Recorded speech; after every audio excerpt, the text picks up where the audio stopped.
we now have to figure out if they will be in the playoffs. They're the Super Bowl favorite and have shorter odds to miss the postseason as you and I sit here right now. Right, but let me ask you this. Do you feel after this 5-4 record, 9 weeks, 10 weeks of the regular season, that their defense is as dominant as it was last year? No, but the offense is better. Pro Football Today, only on SportsGrid.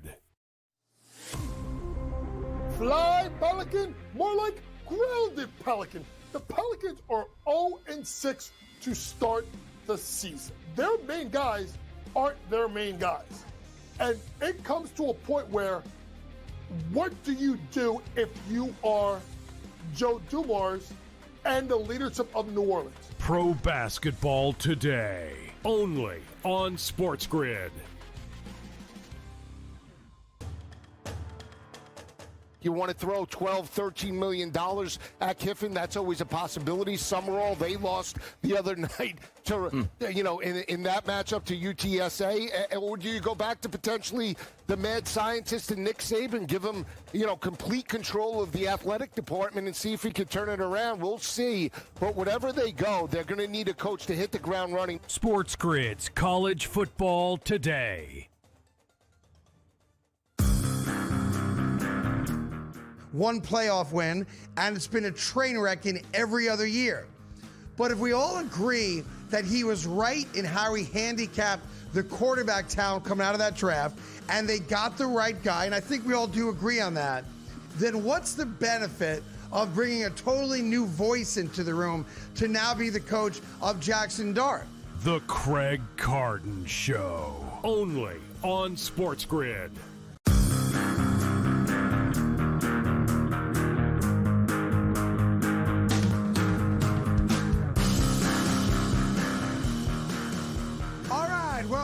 Welcome to another edition of the Craig Carton Show. Tyrone A. Johnson here, as always. I'm starting to really like this NFL trade deadline because year after year now, the last couple of years, it's becoming a lot more like the NBA and even like Major League Baseball. There are legitimate trades that are happening. And there's one team in particular that stands out to me more than all the other teams in the league that I'm trying to figure out what they were thinking at the trade deadline. Now, I know a lot of you watch the show right now are well aware that I'm a New York guy. I know a lot of you are probably saying, Craig is going to go in on the Jets. Let's get ready. Get the popcorn. Get the marshmallows. Put your feet up by the fireplace. Here comes the Jet rant. Oh, I'll get to the Jets. Don't think I won't. But that's not the lead today. It's not even the New York Giants who clearly were told by the ownership, you do nothing.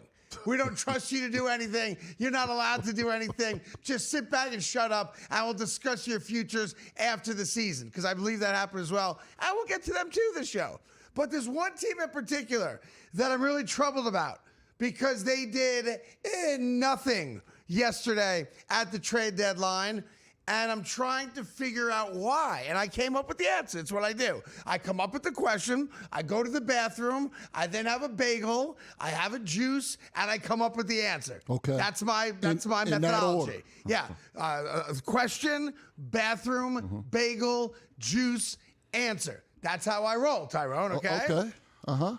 I think that the Buffalo Bills got cocky. I think that after beating the Kansas City Chiefs in Buffalo a couple days ago, that they now think they're good to go. And I think somebody needs to remind the Buffalo Bills and Brandon Beane, their general manager, and Sean McDermott, their head coach, that beating the Kansas City Chiefs in the regular season is something they always do. It's when they get to January that they can't beat the Kansas City Chiefs. And then the story is always, well, they needed that one extra guy. Or, this guy was hurt and there wasn't a replacement for him. No depth on the roster, right? And I'm convinced now, after beating the Chiefs 28-21 on Sunday night, or Sunday afternoon, I suppose, at 4:25, that they now think they've got the goods to go ahead and win the Super Bowl. And should they play Kansas City in the postseason, well, we've already got their number. Look what we just did to them. And my friends, that's fool's gold. The Buffalo Bills failed at the trade deadline to make the necessary moves to overtake Kansas City in the postseason, which for them is the only season that matters. The Buffalo Bills right now, I wrote it down. It's right here. You can't read it, but I can. Are 31st on defense in yards per carry allowed. They have a terrible run defense. What do we always say, Tyrone? When you got to win games in December and January, what do you need to have on offense? It's a running game. Running game travels. What do you need on defense? You got to be able to stop the run. Got to be able to stop the run. The Buffalo Bills cannot stop the run, and clearly there were guys available. Not saying the Jets would have given you Quinnen Williams, but did you call? You got to call. Did you ask? Well, you got to call. Did you find out? Clearly, they didn't, which is why Quinnen Williams goes to the Dallas Cowboys. Again, more on that coming up in just a bit. So, okay, so they don't do anything to help out their defense, and they lost their best defensive lineman to injury out for the entire year. So then I'm thinking about offensively. Well, we got Josh Allen. And for too many seasons, the Buffalo Bills hierarchy has had the thought process of Josh Allen will bail us out. Josh Allen will do more with less than any quarterback in football right now. We got Josh Allen. The Buffalo Bills need a deep threat. Keon Coleman's gone backwards this year from what he did last year. In 25 years, no wide receiver has had a bigger drop in yards per game than Keon Coleman has this year. He went from 19 yards a catch last year to 9 yards a catch this year. He has been an utter disappointment for the Buffalo Bills this year. I'm not saying the kid doesn't have talent, but he has not gotten better year one to year two, and that's a problem. And then I'm watching what the Seattle Seahawks did. The Seattle Seahawks acquired what, Tyrone? They went out and got Rashid Shaheed. And Rashid Shaheed's specialty is getting downfield. He's a good player. He's a long ball wide receiver. Yeah. He ain't a possession wide receiver. And now Seattle has a pretty damn good two-headed monster with Najigba, and now you've got Rashid Shaheed. So Seattle got better yesterday. I know we're not talking about Seattle, but I'm sitting back just as an overall observer and expert on all things pigskin. And as much as the Jets dominated the day yesterday, which is why we'll do a whole segment on that next, I'm trying to figure out why teams that aren't 1-7 with nothing to play for, teams that are going to be in the playoffs, like the Buffalo Bills, teams that legitimately have a quarterback good enough to make a run to a Super Bowl, although they've gone to a couple AFC championship games and have never gotten to the Super Bowl, why you just stood pat? You can't stop the run. And you have nobody available for Josh Allen to throw deep to. Like even, the 30-yard touchdown passes, the 25-yard touchdown passes that Josh has this year, they're 10-yard passes. And got run after the catch. 15-yard passes. Right, and then guys run after the catch. So if I'm an Orchard Park guy, and I used to be, from 1991, August 24th, to the spring of 1992, 7 months, I lived in Kenmore, New York, a tony little suburb, very blue-collar at best. Lived in a retirement home in Buffalo, New York, right across from Malone Sports Bar and Grill, an institution just outside of downtown Buffalo. I know you people. I'm one of you people. And if I wake up today as a Buffalo Bills fan, I still think I got a shot. I just beat the Chiefs by 7. I got Josh Allen. I know I'm in the postseason. Cook's good, right? But I know I'm not good enough. I know that when it comes down to having to win a big game in the playoffs, I'm going to have to figure out, A, how to stop the run. And I'm the worst run defense when it comes to yards per carry in the NFL. And I did nothing to improve that. I'm going to worry about, when push comes to shove, if they shut down Shakir, I suppose their best wide receiver right now, and I need another option and a guy that can stretch the defense. I don't have that guy because Keon Coleman's been a bust this year.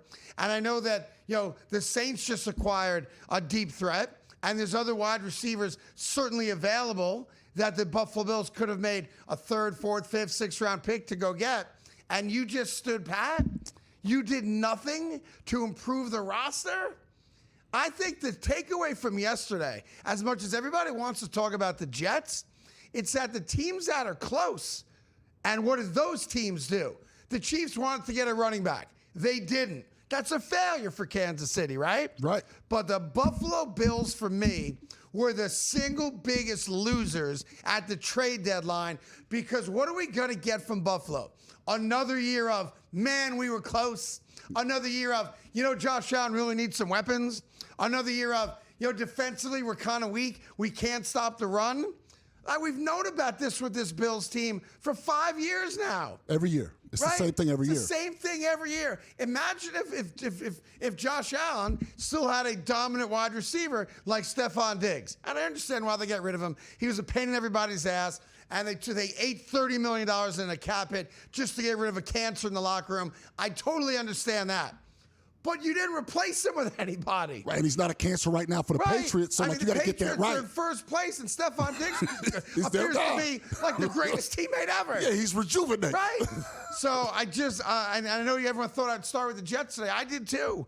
That was my gut driving in, sitting in an hour and a half of traffic in my Elantra at the opening of the Lincoln Tunnel. I blame Modani for it. I'm like, first day is May, the Lincoln Tunnel got shut down. The helix, they call it? What, the helix? Helix, is that what they call it? I was like, I knew that guy was bad news. My first day in New York with him as mayor, I can't get through the Lincoln Tunnel. Like, what are we doing? But I went from the Jets being the lead story. Someone's got to point out what the Bills didn't do.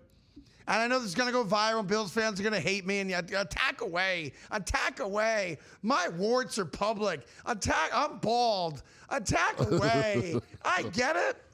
But, man, do you want to win a Super Bowl? Or are you just comfortable getting into the dance and losing early? Like, what is it, Buffalo?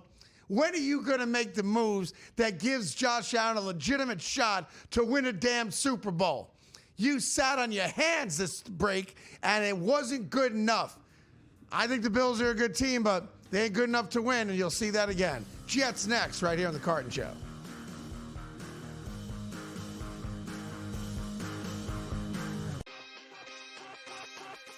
What have the Jays done all season long? And you've seen it, Kev, as a fan of the AL East. Yep. They get murdered or lose a heartbreaking game and come back and punch you in the face. They're not. It's what, like the old Jays team used to fold, and that's what I used to hate about them. These guys are different.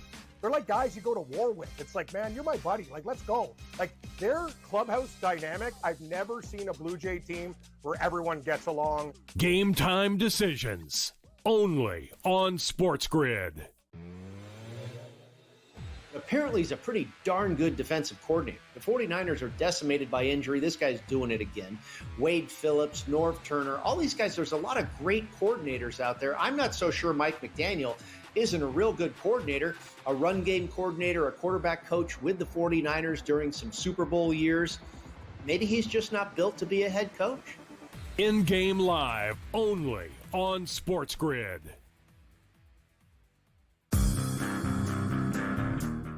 I think a divorce is coming. I don't think LeBron finishes the year with the LA Lakers.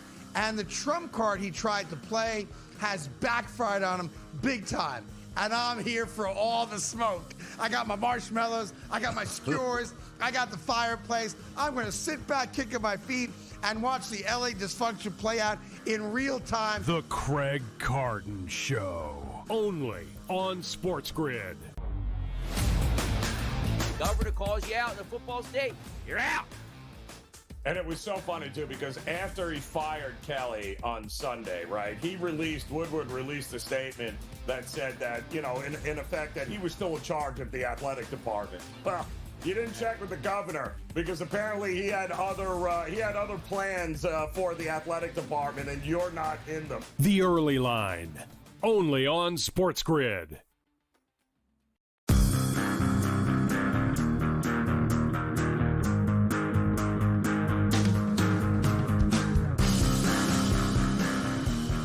All right, welcome back to the Craig Carton Show. Obviously, the big stuff that happened yesterday happened. It wasn't teams that sat on their hands, like the San Francisco 49ers, who acquired a no-name guy who probably won't dress for them. The Buffalo Bills, who sat back and did absolutely nothing. Good teams that have certain little holes or weaknesses that weren't addressed at all. And that's the huge for the NFL. But now that you see more teams are willing to make legitimate, deadline trades, I think everyone's got to get into the game. And I think in the coming years, the NFL trade deadline will be as exciting as the NBA trade deadline. Yeah, and I think the big difference is it used to be after week 4. Many times you didn't necessarily know what you needed. Now that they moved it to after week 8, almost everyone does. I think that played a role in the increase. That's probably something. All right, so let's get into the big one. Obviously, the New York Jets get rid of Sauce Gardner, the most overrated cornerback in all of football. Good cornerback, he ain't Terrell Revis, and I think it's a great deal. Yeah. That's how my day started yesterday. The New York Jets trade Sauce Gardner. And what? They get not one, but 2 first-round picks from the Indianapolis Colts. I went and checked. The Colts do not have a good pass defense. They are 26th in the league. And this is a team that right now is the number 1 seed and the best team. They're right there with New England as far as record goes at 7-2. But they have legitimate Super Bowl aspirations. But you got to be able to stop the pass, too, especially if you're going to be playing games indoors like they are. Fast track. If they get home field advantage. Weather's not a factor. You can throw the football, right? Mm-hmm. So I think they overpaid to get him. But great job by the New York Jets, Giamucci, to get 2 first-round picks, 1 next year, 1 in 2027. So I was thrilled about that. Excellent. Because, again, Sauce Gardner has been called for more penalties than any cornerback in football. And I know he's going to say, but, how many yards do I give up? They don't throw at him that much. And when they do throw at him, he typically commits a penalty. I mean, that's just a fact of Sauce Gardner. And then the doozy one came in. Because our best defensive lineman is Quinnen Williams, all right? Quinnen Williams gets traded to the Dallas Cowboys, who clearly need help against the run, and a guy who also does get to the quarterback more than any other 300-pound guy in the league. He's got like 40 sacks in his thus far Pro Bowl career. He goes to Dallas. We get another first-round pick and a second-round pick. So we got rid of 2 guys, faces of the franchise for sure, homegrown guys, which is why some Jet fans didn't love the feeling of trading away 2 guys that are in their 20s, who we drafted, who's supposed to lead this defense, to the promised land. And we wind up getting 3 first-round picks, a second-round pick, and a couple other players. A.D. Mitchell, Adonai Mitchell, who we get from the Colts. You might remember when Joe Douglas was the Jets GM. He was thrilled when Indy took him because we wanted Malachi Corley. Malachi Corley had 3 catches in his career and is no longer in the NFL. Mitchell's not great, but he's better. Yeah, maybe. Yeah, and we get a nondescript defensive lineman. We get Mozzie Smith, a former first-round pick, but he has not played well so far. Right, so I'm not worried about what those guys are going to do. They may not even be on the team next year. Yeah. But here's why I love it. And I want to be clear. I don't like it. I love it. Because for all the emotions and romancing we did about having Sauce Gardner, defensive rookie of the year, having Quinnen Williams, Pro Bowl defensive tackle, homegrown guys that we drafted. Joe Douglas drafted both of them. What did they accomplish here? Like, let's be honest with each other. Let's not invent things that didn't happen. They've never been a part of a winning season, ever. The best the Jets did with those guys on the roster was 7 wins. So why are we going crazy and crying about the fact that we traded them? You have to build through the draft. It's the easiest way, the best way to build, and then have the money available to go cherry pick a couple of free agents year after year. Well, we just freed up something like $50 million. So now we are going to be players this offseason in attracting, hopefully, top-level free agents under the age of 30. That's the goal. We're going to draft and have draft capital that nobody can match. So if there's a specific quarterback we want, boom, we have the goods to go get him if we're not picking number 1 overall. And right now, we might be picking number 1 overall. Winning games this year doesn't mean anything. Matter of fact, it hurts our prospects of having a better draft. So getting rid of 2 of our better players makes it easier to lose. Not easier. That we needed help. Right, We've only got 1 win. But it'll be easier. Yeah, and it's a direct message to the fan base. We know we screwed up. We know we're a bad team. And rather than try to put a couple Band-Aids on things year after year, we are legitimately now blowing it up. And I don't know how a Jet fan couldn't appreciate that, or at least if not appreciate it, go along with it. Well, you have every reason to be pissed because it's another year of ineptitude, so I get that. And I don't want to applaud the Jets or their hierarchy or the owner for doing something right, because you should always do the right thing. But the reality is that this is the right thing. We have 3 extra first-round picks and an extra second-round pick in the next 2 years. We're going to draft, if we're any good at it, 5 rock stars in the next 2 years if we don't trade those picks. Right. Now, the rub, of course, is Is Muji good at picking players? I thought he had a good first year. Yeah. Membau's a legitimate stud on the offensive line. So I think he's shown that he's got some ability to find a star in the draft. But now you've got the draft capital to either just stay where you're at, get 5 rock stars, 3 firsts, 2 seconds, right, in the next 2 years, or trade them to go get the quarterback you think is going to change the direction of the franchise. But yesterday for me, as a diehard Jet fan, was twofold. One, it was finally the official acknowledgement from Woody Johnson that he sucks, that the franchise sucks, and it's time to blow it up and literally start from zero. That's what we're doing when we get rid of 2 of our better players. We also have to acknowledge, as much as we love those 2 guys, that they never won a damn thing. And as soon as Robert Saleh left here, the defense on the Jets went south, and they've been an overrated group of players. That is a fact that cannot be argued against. So what are we upset about? I feel like I just won the Super Bowl, man, and I have no idea what that feels like. I thought the Jets had a great day. They absolutely had a great day. And for Jets fans out there and other fans going, well, no, the Jets have to make the pick. Well, duh, but you got to get the assets. And just for a moment, before the Browns came back into the league and the Ravens were there, the Browns moved there, they had a similar stink on them that the Jets did. And in one draft, they got Ray Lewis and Jonathan Ogden in one draft, and they changed everything. They changed everything in one draft. You got to draft right. That's the key to that. But you got to get the picks to be able to do it. I mean, it's a 2-step process. 1, you got to get the picks. 2, you got to make the right picks. Get the picks. They now got the picks. And the fact that you got 2 first-rounders from the Colts for sauce, to me, that's highway robbery. So I'm not dancing in the streets, all right? But I'm happy. Yeah. The New York Jets, for the first time in a long time, acted like adults, acted like professionals, and acted with a certain level of competence. And it's weird, but I kind of like it. Yeah, it's good. It's good.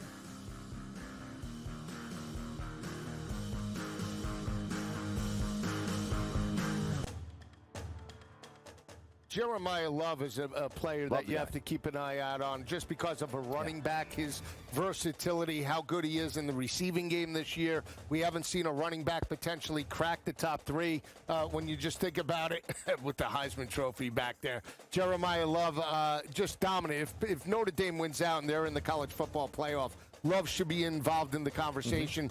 SportsGrid's College Football Today. Starts off on a positive note of getting Lamar Jackson back Thursday night, which was great. He threw for 200 yards, did not look rusty at all. He only rushed for 15, but he didn't really need that. Lamar Jackson also threw for 4 touchdowns, 2 of which going to Mark Andrews. So guess who's back and relative again at the tight end position now that Lamar's back? Oh, wait, it's Mark Andrews. No kidding. I mean, the guy just catches touchdowns. It's Lamar's favorite guy in the red zone. Fantasy Sports Today, only on SportsGrid.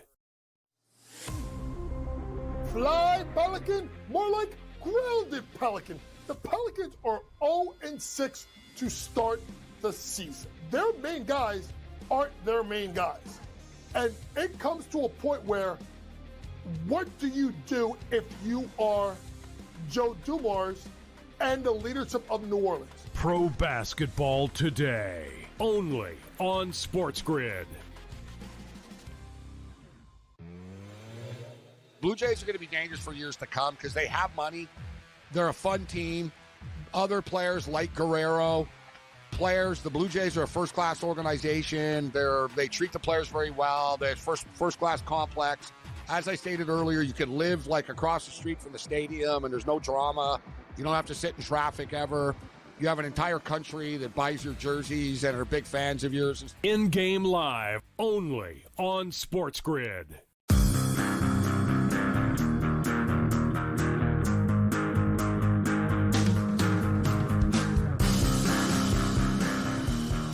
All right, welcome back to the Craig Carton Show. We're now on the flip side of the NFL trade deadline. Something interesting in Cleveland real quick. You know, there's a segment of people that think that Kevin Stefanski and the Browns have it out for Shadur Sanders, which obviously doesn't make sense. You don't draft a kid to punish him. You draft a kid because you think there might be the opportunity at some point a kid develops and becomes a guy that can help you win games, right? Did he draft him, though? Or was the owners drafting him against his will? I don't know the answer to that, but I don't think anyone within the organization organization has it out for Shedeur. They just don't think Shedeur is any good. And by the way, I came around. Yeah. I said last week in the show that despite being against this as a concept, having seen Dylan Gabriel enough now, I think Shedeur Sanders should play. So I want to be clear. I'm now in that camp. When you have 1 or 2 wins and the season's kaput, let's see what the other guy has. I think I know what Dylan Gabriel is and isn't. I have no idea if Shedeur can play. I give him 3 games. And then you'll throw everything to the wind and see what happens, right? Yeah. But here's what's interesting. For all the people that think that the Cleveland Browns have an agenda against Shedeur Sanders and they're holding him down and they don't like him, whatever the case may be, and that's why they haven't cut him, right? Because they're trying to screw him, which just doesn't make any sense to me at all. How many teams do you think reached out to the Cleveland Browns, recognizing or thinking along those lines that, well, the Browns don't like the kid, but they can't just cut him because that'd be egg on their face, so maybe they could trade him, and then they could say, at least we got value for a 5th-round pick. So how many teams do you think reached out to Cleveland to find out about the availability of Shedeur Sanders in a trade? I would imagine 0. 0. Because it'd be silly, but even if you think he could play, 0. It'd be ridiculous to trade for him. So, but the answer is 0. Yeah, of course. So it's not just that Kevin Stefanski has it out for Shedeur Sanders. If you're one of the people that believes that, which again is a ridiculous thought, that the head coach would have an agenda against a player that he just drafted and not give him a chance to be better than the guy who clearly can play in Dylan Gabriel. According to those people, if 31 teams did not pick up the phone and reach out to the Cleveland Browns, is every team anti-Shedeur Sanders? Well, nobody wants him? What you're saying, though, your premise, though, is that's flawed. The premise. It's a very flawed premise. Yes, it is. If I thought the Cleveland Browns had no interest in playing and they're going to have to cut him at the end of the year, why would I pick him up in the middle of the year when I can get him for free? Because he's under contract. They're going to cut him. Well, but they haven't cut him. And if they were going to cut him, then go ahead and cut him, right? So my point is this. They didn't cut him. They're not willing to play him. Now, to be fair, he's had some injuries since Dylan Gabriel became a starter. He got scratched from the 2nd or 3rd Gabriel start. Yeah. So he wasn't available for that game. But there's a group of people that think the only reason Shedeur's not getting a chance, and I want to keep the racial part out of it, just stupid. You know, the majority of the team's black, so to think that the Browns are racist is just stupid, right? But they think there's an agenda against him. And I'm wondering, what about the other 31 teams? Do they want Shedeur Sanders to join their club because they think he's really good? Apparently not. So here's the thing you guys have to come to terms with. I want to be clear. I think Shedeur Sanders should get a chance to play for the Cleveland Browns. But nobody in the NFL has an interest in Shedeur Sanders being on their roster. Not just the Cleveland Browns. Nobody else drafted him. Nobody else wanted him. And now when there might be an opportunity to bring Shedeur Sanders into your franchise and locker room, 31 teams. It's like the mayoral election last night or the gubernatorial election last night. The people have spoken, right? They want a democratic socialist running New York City or being the governor of Virginia, the Commonwealth, right? Well, the NFL owners have spoken. And here's the sad reality. Nobody wants Shedeur Sanders to be their quarterback, to be their backup quarterback, to be their emergency quarterback, or to be their practice squad quarterback. He's kind of like Richard Gere in An Officer and a Gentleman. I got nowhere to go. First of all, that's ridiculous reference. But 30-year reference. What quarterback did get moved yesterday? None. Well, so you're saying that nobody wants any quarterback? But the other quarterbacks aren't available. The premise is flawed. No, the premise is flawed. From the Shedeur camp, the people that love him. Yeah. The premise is the only reason he's not getting a shot is because Cleveland has it out for him. Yeah. So they're screwing the kid. If anybody else had an interest in bringing him in, they would have at least called. Now, Cleveland could have said no. But here's the reality. Nobody called, and the Browns were up for business because the story I told you last week was confirmed. All right? The Philadelphia Eagles offered the Cleveland Browns 3 first-round draft picks for Myles Garrett, and the Browns said no. Wow. What? So, yes, are they a dumb organization? You bet your ass they are. but nobody called about Shedeur Sanders, and the Eagles offered them 3 first-round draft picks for Myles Garrett, and they said no, which is the dumbest thing I've heard in a long time. The answer to that is yes, I'll pack his bags. More coming up right after this. Wow, knuckleheads.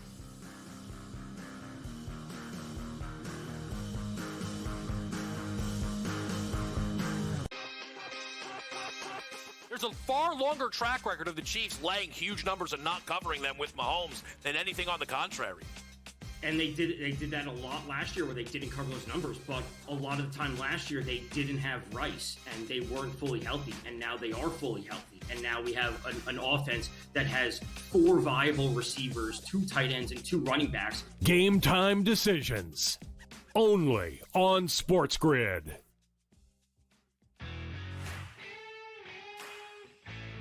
They didn't panic. They played like a championship team. They came back and destroyed them, probably cost Brian Kelly his job at least a week earlier than it might have happened before. But the fact is they are playing great. But like I say, I like the talent level of all those teams. And I think you want to have a little bang for your buck and play around with a team that could slide in. Ole Miss might be that team. The Bowden Blitz. Only on SportsGrid. Governor calls you out in the football state. You're out. And it was so funny, too, because after he fired Kelly on Sunday, right, Woodward released a statement that said that, in effect, that he was still in charge of the athletic department. Well, you didn't check with the governor because apparently he had other plans for the athletic department, and you're not in them. The Early Line. Only on SportsGrid. Football contest season is back, and so is the Las Vegas Football Contest Show, Season 2, the sharpest football contest show in the land. Focusing on all 3 Circus Sports contests and the Westgate Superbook Super Contest, we handicap the games and release our contest picks every week of the season. Featuring Super Contest champions Brady Cannon, James Salinas, and former NFL player Mike Pritchard, all team will have you prepared this season like none other. Check us out every weekend right here on SportsGrid.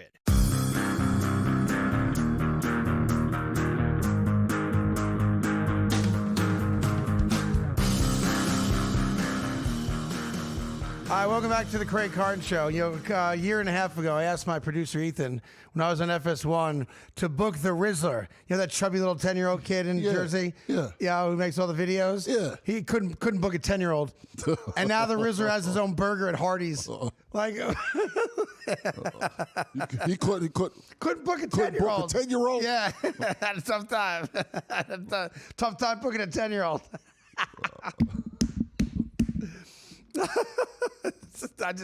Dude's got a burger at Hardee's now. Like, what's going on, man? You can't get him now. You can't book him now. I can tell you that. A couple random stuff from across the NFL and beyond. Remember I told you yesterday on the show that if I was the Arizona Cardinals, I would keep Kyler Murray on the bench after seeing Jacoby Brissett look like a real quarterback. Yeah. Man's man quarterback against the Dallas Cowboys. Well, it was announced yesterday. That's exactly what they're doing, at least for this week. Arizona Cardinals starting quarterback will be Jacoby Brissett, which is why you got to always come to the Craig Carton Show. Check out the podcast. Podcast is wherever you get your podcast. It's uploaded every afternoon. Watch the show live on SportsGrid. If you miss it live on SportsGrid, we put it up noon on YouTube. On YouTube, yeah. And we put all the short little videos so you don't miss anything. So make sure you pay attention because we know what the hell's going on in the world. I told you that would happen, and it happened, all right? Now, a couple other things real quick. There's a college basketball team known as Bethesda U. Yeah. Bethesda U played a college basketball game. I think they're women, maybe? Is it women? It is. It's women. So I usually don't pay attention to that, but the score made me raise an eyebrow to that. Half the team had the flu, as happens in locker rooms, right? So they only had really 4.5 healthy players. Yeah. I say half because one player was kind of going in and out of consciousness before the game with a terrible fever. And the coach was like, if you can see the court, you can walk on it. If not, just stay on the bench. So there are parts of the game in which they only played four women. So I'm going to show you a video of this because and I'm not sure what the other team is supposed to do in this spot. because there's a shot clock. Yeah. So I know you can pass the ball around a lot, and then maybe take a desperation shot at the buzzer. 72-0. But that was the first basket Bethesda scored in the game. They were down 72-0 in the third quarter. Like, at some point, don't you and the other coaches have an agreement? No need to play the second half. Yeah, and you do the running clock thing. You don't stop for free throws. Like, you I just know go. it's college sports, and you got to play the 40 minutes or 48 minutes, whatever it is, right? 40. Yeah. And you got to play it, for the statistical, integrity. Right. But man, it's 72-0. Can't you let these girls go home and go get some rest and get some NyQuil? Yeah, you got messed up. That coach for the team that was down, though, he should not be allowed the sport of basketball. Well, I can't blame the coach. His team was sick. Like, nobody played. I just trust me. If people want to do it on their own time after they watch Julian Newman's pops, is that what it is? Keep him away from basketball. Why? This dude is without a doubt the worst kind of character in the world. His son's 5'3". Okay. He started going viral years ago. The only reason he got this job was because he decided to say his 5 foot, I guess his son went viral dribbling at basketball, that he could beat Curry and LeBron. So all the people start going to his school. He's like Alonzo Ball. It's way worse. Alonzo Ball, these kids, 2 of them made the league. No, this is way worse. This kid, so then he didn't make his high school team because then he's 5'3". Right. Or he made the team, he wasn't playing. So the guy came up with his own school. Just so his kid could play. Just so his kid could play. They never beat anybody, and then it turns out he wasn't going to class, so then he wasn't allowed to enroll in college. Now his daughter, she's on the OF. Okay. She's on the OF now. Is that right? Yeah, she's on the OF now. So he's got an OnlyFans daughter and a little son who says he can beat Curry and LeBron. And he's coaching a team that was down 72-0. Keep that dude away from polite society. Okay, by the way, I'm with you. I didn't know any of that history. Newman's pops got to go. Yeah. Got to go. The next guy that's got to go is that baby Gronk kid and his dad, who thinks he's the second coming of tight ends. The kid's 12 years old. But man, 72-0, like, call off the dogs, right? Of course. You ain't got to keep shooting. You're up 72-0. We've proved it. How many points are those girls' team really scoring most times? They're not scoring 100 a night. No, you got your stats. All right, which brings us now, as we do every Wednesday on the show, your Power 5 NFL rankings. Da da da da da da da da da da da. These are honest, objective rankings. The 5 best teams in football. We do it every single Wednesday. It has never been wrong. It has never led you astray. And here we go. Number 5. This one's going to cause a bit of a dust up. I know that. You're going to act like, what the hell are you talking about, Willis? I know what's going to happen here. They're under 500. They're not in first place, quite obviously, but the 5th best team in football, the red-hot Baltimore Ravens. Out of here. They won one game. They won one with the quarterback and one without. Red hot. Okay. Red hot Ravens. Lamar Jackson is back. They're 3-5. They're in second place behind the Steelers. 2 games back in the loss column. They get the Steelers 2 times this year. They haven't played each other yet. And the Ravens are not losing another game. Allow me to be the first in this country to tell you, don't sleep on the Ravens. They are the 5th best team in all of football right now. And you mock me all you want. Again, I've heard it all. I know that I'm bald. I know I wasn't allowed to vote yesterday. I got it. I know who I am. The 4th best team in the NFL. They've dropped down because they also just suffered their 2nd loss. Now, I put this together prior to the trade. I know Sauce Gardner helps them because their pass defense is really, really bad. But they're 26th in pass defense right now. The Indianapolis Colts are 4th right now. That's fair. And that's a drop down. They were number 1. They were 1 last week. And again, I think they're going to win their division, and I think they're going to be a problem in the postseason. But I got to be honest about this. He's comeback player of the year. Check that box. He's an MVP candidate. Check that box. He's going to get a major extension for over $100 million. Check that box. But it's still Danny Jones. He's still Daniel Jones. And I saw every snap of that kid's career prior to going to Indianapolis. And there's going to have to be a big game where he's the reason they win, and their offense is awesome. I'm not knocking him, but I had to knock the Colts down a little bit. This was pre-trade. I'd probably still have him 4th anyway. But I got to see Daniel Jones be the reason before I put them back up to number 1, okay? Now, this is a fair ranking after. Thank you. The 5th one was crazy. All right. I figured you might say that. Number 3, best record, tied with the Indianapolis Colts in the AFC. And as much as I hate New England with a passion as a Jet fan, I got to tip my cap to Mike Vrabel. He has shown you what a competent, good head coach can do. And when you have the right coordinators and you bring back a guy that's a lousy head coach, McDaniels, how do I say it? Josh McDaniels, right? Yeah, that's right. And bring him back. That's his name, yeah. Is there an S at the end of that or not? It's McDaniel. Is it McDaniel? Or is it McDaniel? Or is it McDaniels? Well, now I'm confused. I sometimes get that confused. And then it's no S? McDaniels. It does have. No, it has the S? It has the S. So it's like McDowell's. Yes. Got it. Just checking. We're the Golden Arcs. Yeah. They're the Golden Arches. Exactly. Yeah. Look, they just got the right coaching staff. Drake May's clearly a franchise quarterback. They're a very smart team. They don't take a lot of bad penalties. They didn't do anything to improve themselves at the deadline. I know Patriots fans are upset about that, but maybe they don't need to. They're the 3rd best team right now in the NFL. The top 2 are both NFC teams.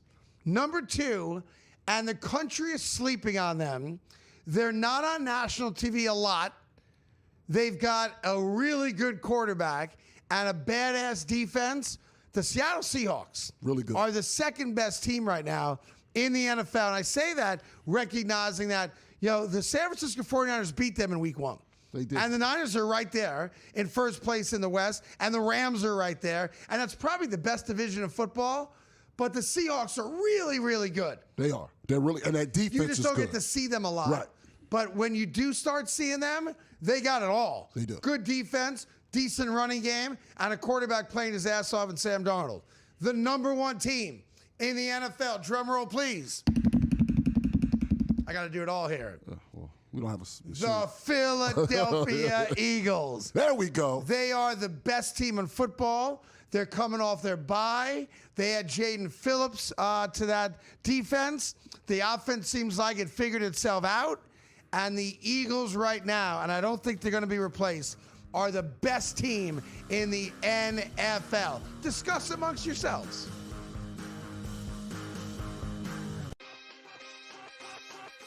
What have the Jays done all season long? And you've seen it, Kev, as a fan of the AL East. They get murdered or lose a heartbreaking game and come back and punch you in the face. They're not. It's what like the old Jays team used to fold, and that's what I used to hate about them. These guys are different. They're like guys you go to war with. It's like, man, you're my buddy. Like, let's go. Like their clubhouse dynamic. I've never seen a Blue Jay team where everyone gets along. Game time decisions only on SportsGrid. Apparently, he's a pretty darn good defensive coordinator. The 49ers are decimated by injury. This guy's doing it again. Wade Phillips, Norv Turner, all these guys, there's a lot of great coordinators out there. I'm not so sure Mike McDaniel isn't a real good coordinator, a run game coordinator, a quarterback coach with the 49ers during some Super Bowl years. Maybe he's just not built to be a head coach. In-game live only on SportsGrid.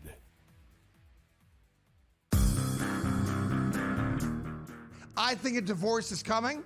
I don't think LeBron finishes the year with the LA Lakers. And the trump card he tried to play has backfired on him big time. And I'm here for all the smoke. I got my marshmallows. I got my skewers. I got the fireplace. I'm going to sit back, kicking my feet, and watch the LA dysfunction play out in real time. The Craig Carton Show. Only on SportsGrid. Governor calls you out in the football state. You're out. And it was so funny, too, because after he fired Kelly on Sunday, right, Woodward released a statement that said that, in effect, that he was still in charge of the athletic department. Well, you didn't check with the governor because apparently he had other plans for the athletic department, and you're not in them. The Early Line. Only on SportsGrid.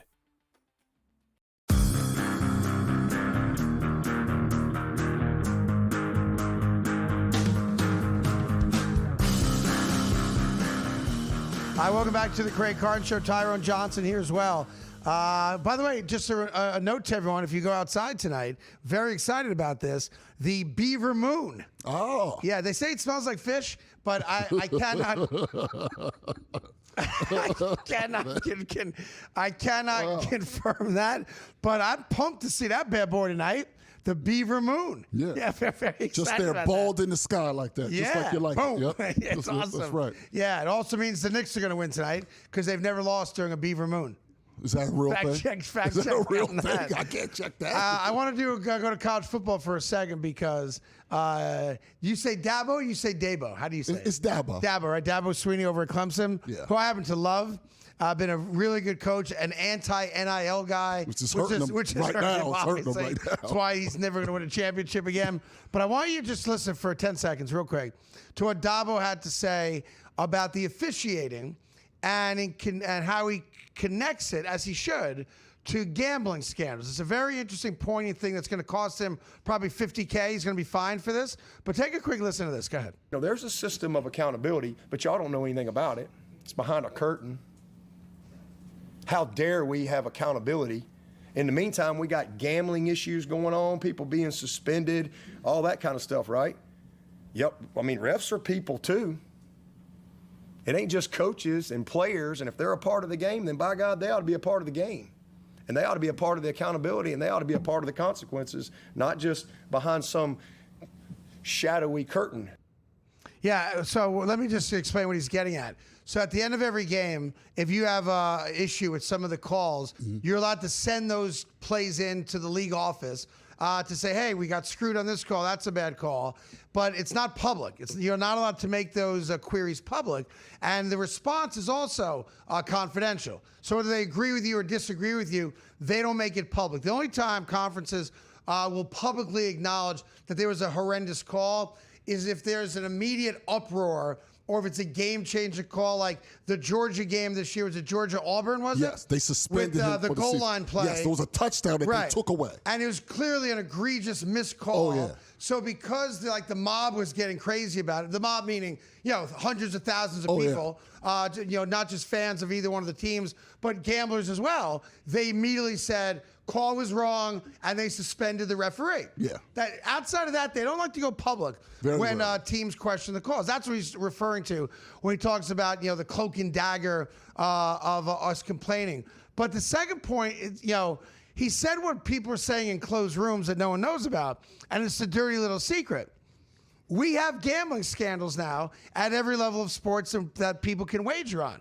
You know about the latest one, the NBA. The UFC one now. For UFC, I think it was 110, where a lower level fighter was asked and maybe fixed the fight. So the UFC's dealing with it now. College has had tons of them, if you have not been paying attention over the last couple of years, in every sport.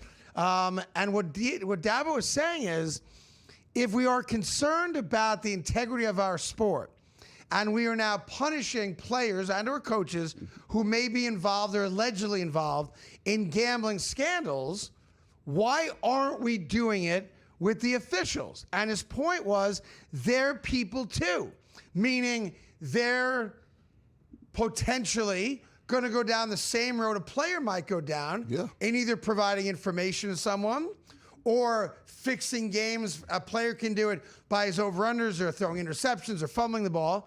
Well, an official can do it also. They can definitely cause an over. Outside of you purposely turning the ball over, the officials have the most control over the outcome of a game, a play, and a score. Because all they got to do is flow the yellow hanky, and no one can argue it, even if it's egregious. So what Dabo's saying is right. If we're talking about accountability / integrity, and we're going after, fugazi line spread moves or flagging wagers that don't seem to be appropriate, and we're holding players accountable, which they have, we're holding coaches accountable, which they have, why aren't we also, and maybe they are, we just haven't seen it yet, but if there's a fugazi caller, he was referencing later on in that press conferences that in their last game, they sent 10 calls to the conference head or the head of officiating for the conference and said, walk through these 10 calls. That's a lot of calls. It's a lot. Those are calls that absolutely impact the outcome of a game. They lost a one-score game, too. Yeah. A one-score game. So what Dabo was saying, and that was not accusing the refs in that particular game of cheating or fixing the game or being aware of what the spread was, but how do you not? Because now it's It's everywhere. Now we're all aware if something looks fishy, the first thing we all think is, was the fix-in? Of course. And that's a natural thing. Like when I brought up the James Harden game last week, where his over-under was 20.5. He had 20 points in the first half and then didn't score the rest of the game. Now, I'm not accusing him of anything, but my mind immediately went to, was the fix in? Right. Was he messing around with his over-under? Players are aware of over-unders. Coaches are aware of spreads. Players are aware of spreads. And guess who else is well aware of what the spread of a game is? Of course, the referees. Because, like Dabo said, they're people too. And I can't think, outside of it being like a really popular, well-known coach or player at the college level, the biggest scandal yet to come at the collegiate level is what he's referring to. Absolutely.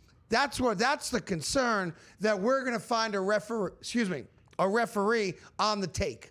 A referee that's got a brother who's got a gambling problem or is in a bad spot financially, and he can help him out of that spot by throwing a couple extra flags and, taking a touchdown off the board, or a mystery, pass interference call that gives a team trying to cover the spread first and goal from the 6, whatever it might be. Mm-hmm. The only thing he didn't say, which I thought would have been really apropos in the moment, and I wish he had gone one step further, and he could have said, it ain't like we're all the Kansas City Chiefs.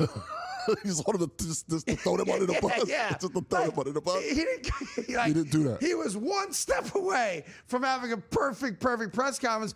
But look, that's the reality. That's what we all think now. Yeah. Because gambling is mainstream. The NCAA, in their tone-deaf ways, have allowed it November 22nd, the day it goes into effect, letting college athletes bet on pro sports. They can't bet on their own, of course. But it ain't going anywhere. And now every time there's a questionable call in a big spot or a 3rd and 30, you get a 5-yard holding penalty, automatic first down. We all think the same thing. I want to investigate that ref. And most of them are clean. Maybe they're all clean. But I love the fact that Dabo put a voice to it, because Dabo Swinney is right.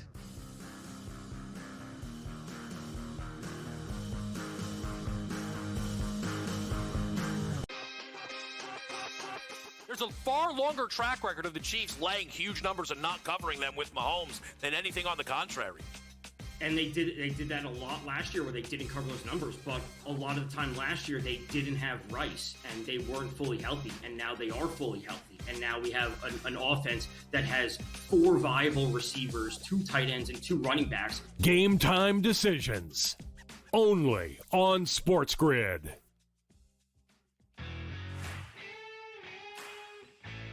They didn't panic. They played like a championship team. They came back and destroyed them, probably cost Brian Kelly his job at least a week earlier than it might have happened before. But the fact is they are playing great. But like I say, I like the talent level of all those teams. And I think if you want to have a little bang for your buck and play around with a team that could slide in, Ole Miss might be that team. The Bowden Blitz. Only on SportsGrid. Governor calls you out in the football state. You're out. And it was so funny, too, because after he fired Kelly on Sunday, right, Woodward released a statement that said that, in effect, that he was still in charge of the athletic department. Well, you didn't check with the governor, because apparently he had other plans for the athletic department, and you're not in them. The Early Line. Only on SportsGrid. Football contest season is back, and so is the Las Vegas Football Contest Show. Season 2, the sharpest football contest show in the land. Focusing on all 3 Circa Sports contests and the Westgate Superbook Super Contest, we handicap the games and release our contest picks every week of the season. Featuring Super Contest champions Brady Cannon, James Salinas, and former NFL player Mike Pritchard, all team will have you prepared this season like none other. Check us out every weekend right here on SportsGrid.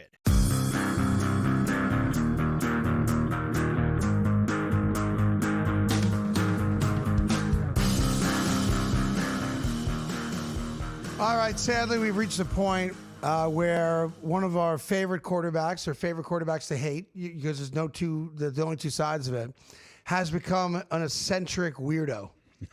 Tom Brady. And I know you're not allowed to criticize Tom Brady, but you just have to in this one. Like, if you want a definition of a guy that just made too much money or a guy that is, unfortunately, a whore for money, sadly, the poster child for that is the greatest quarterback of all time, Tom Brady. Tom Brady announced yesterday that he spent $50,000. That's the cost of it. But he's also a spokesperson for this company, so it probably didn't cost him anything, to have his dead dog cloned. Like, what are we doing, people? What? Well, yeah, Tom Brady lost his dog, all right, Lua, back in 2023, a pit bull mix. And he has a new dog named Junie, who's an exact genetic clone of Lua, because before Lua died, Tom Brady collected some of its blood and then worked with a company called Colossal and, quote-unquote, leveraged their non-invasive cloning technology, and his dog came back to life via clone. What the hell's wrong with him? Right. He took blood? Let me be clear. This is not normal. It's not normal behavior. We all love our dogs. I thought Kirk Herbstreit took it too far with that Petey who goes with him on the road everywhere. Wait till Kirk Herbstreit finds out that he could have cloned the real dog he loved, who is an emotional support dog for his family, right? Yeah. He could have just kept cloning that dog. He's going to be so jealous of Tom Brady. But Tom Brady has now officially crossed over into eccentric, weird, too rich guy. Oh, yeah. No? Way too much money. And I'm sure that part of his deal is that he didn't have to pay the fee to do it. But here's a dude that's so out of touch with the common man now. It's $50,000 to have your cat or dog cloned. If you want your horse cloned, because who doesn't have a horse just sitting around about to die that I want to clone? Just grab his blood real quick. Let me just grab his blood. Yeah, it's $85,000 to clone your dead horse. That's right. Nobody ever cloned Secretariat, but I'm digging them up. I'm You're gonna go get I want with me a Triple Crown. Oh, yeah, get the shovel, Tyrone. We're going back to dig a hole. What, you never dug a hole before? Right? Of course I've dug a hole before. You mean you think I never dug a hole before? Like, I appreciate Tom Brady. I do. I don't want to be a bad guy. Come on. And I know whenever we talk about Tom Brady, the internet goes crazy. But someone's got to sit him down, because I remember the dude that showed up at New England's first training camp in a beat-up, humble pickup truck, right? A little bit pudgy around the gut and his face, yeah. And I get it. You want to eat raw vegetables? Eat raw vegetables. That's your business. I ain't got to do it. You do it. But now you're shoving a dead dog in my face who's been cloned back to life? Like, come on. This kills your whole premise for animals. You said the good thing about a dog is if the dog dies, you can get another one. It's the beautiful part of pet ownership. As much as we all love our dogs, right? And I'm a dog guy, right? You have one When now. our dog dies, the next day, if you want, you just get another dog. Well, now you get the clone. So if this one passes, does he get a clone of the clone? And at what point does one of the clones turn evil? There's no way you can keep on cloning and that clone doesn't turn evil. This is going to get me in a lot of trouble, but pit bulls are prone to get evil. That is not a breed of dog that human beings should ever have. They're bad animals, and now he's cloned one. You're right. Genetically, I know it's a direct match of the dog he loved that died, but you don't know. You don't know how that cloning process works. He may get the evil version of that dog. You're dead on right. But at some point, and it's just a request I have, like, I have very wealthy friends. I'm sure you have friends who are very wealthy. A couple. And most of my friends who are very wealthy don't shove it in my face or brag about their wealth. No. They're self-made guys who are very humble about what they've worked very hard for. Yeah. Tom Brady's shoving it in our faces. A little bit. And I'm getting a little tired of it. I get a little tired of it. Like, I don't even mind the whatever you're getting to go to Saudi Arabia for flag football. Like I said, I got a number. My number's $5. Just I'll take $5. I just want to fly first class, and I'm good. Well, you upgrade your Elantra to a Tucson, and you're there. Boom. Get me a little SUV or there something. You go, yeah. But come on, man. Cloning your dog, and you're acting like it's a normal thing to do. It ain't normal. Of course. Why wouldn't you do it? People die. Animals die. We remember them. We love them. We say a prayer for them. And then we go find other people and other dogs. Tom Brady's off his rocker on this one. I cannot support this. It is weird. He's weird. And I know he's getting paid to be a spokesperson. I get all that. But it's also okay to say no sometimes. Right. There's some things maybe I don't want to represent or take money from, right? Of course. But he is off the absolute deep end. We didn't get to a lot of other things. Maybe we'll give you a little podcast exclusive a little bit later on today. Download the podcast. Check us out on YouTube. And we'll do this again for Football Thursday tomorrow, right from New York City, here on The Carton Show, live on SportsGrid every day from 11 to 12. Thank you for watching. Have a blessed day.